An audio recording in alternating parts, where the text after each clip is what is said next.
Good morning, sourdough lovers. Okay, it is day 3. Here is my starter. It is just starting to have some little bubbles. That is that rye flour at work. It's not strong enough yet to bake with because it's got to be doubled within 12 hours for it to be strong enough to bake with. So what we're going to do is, instead of feeding the whole batch, we're going to take out a good spoonful. Now it's stretchy, so it might be a little bit difficult to do, but don't worry. And we're gonna add 60 grams of water, so we're feeding it a little more now. 60 grams of water, and if you have to take it off with your finger, that's perfectly fine.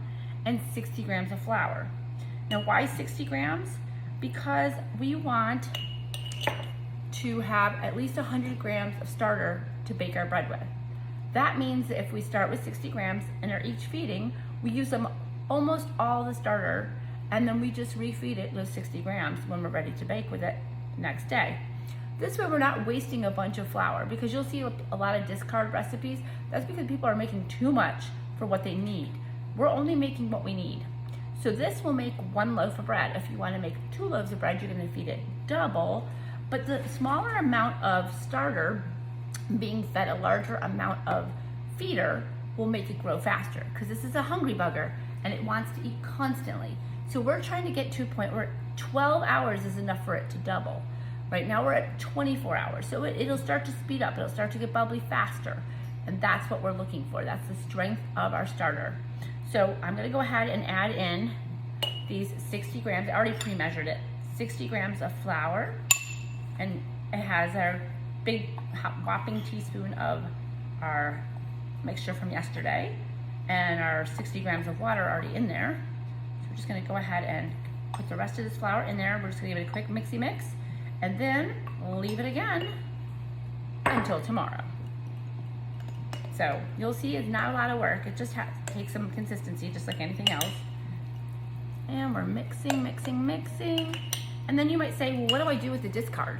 Well, you can give it to a friend and give them a head start, or you can just discard it. Either way is perfectly fine, or you can start another one.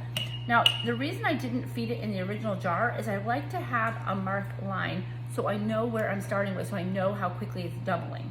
If you don't mark it, you don't really know. The easiest way to do that is to take a hairband or a rubber band and park it on the spot where you're starting with, or you can take a permanent marker, because it will still come off, and then just mark the line. So I'm right here. Right there is my starting line. Even though there's some extra up here, that's my starting line, because that's where the base of it is. And then I'll check and see how quickly that doubles. It'll rise up and fall back down. That's what we're looking for. And then eventually, I fed this starter 12 hours ago, or actually maybe even a little less, and you can see how nice and fluffy it is. It's more than doubled. So it's very active. So I always have a lot of different starters going. That's a white starter, I have an all rye starter, I have a whole wheat starter, because those give different complexities to your bread. So we're getting a little ahead of ourselves, but we're day 3. Just scoop out a tablespoon, add 60 grams of water, 60 grams of flour, give it a mixy mix, cover it up, let it sit. All right, see you tomorrow, bye.